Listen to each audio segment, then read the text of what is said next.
ప్రాణం ఎప్పుడు మొదలైందో తెలుపగల తేదీ ఏదో గుర్తించేందుకు వీలుందా?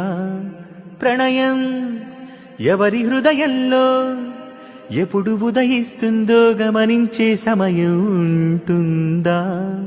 ప్రేమంటే ఏమంటే చెప్పేసే మాటుంటే ఆ మాటకి తెలిసేనా ప్రేమంటే?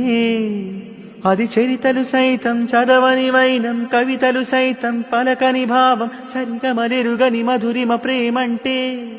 దరిదాటి ఉరకలు వేసే ఏ నదికైనా తెలిసిందా తనలో ఈ ఒరవడి పెంచిన తొలి చినుకేదంటే? తిరిపైరై ఎగిరే వరకు చేనుకు మాత్రం తెలిసిందా తనలో కనిపించే కళలకు తొలి పిలుపేదంటే?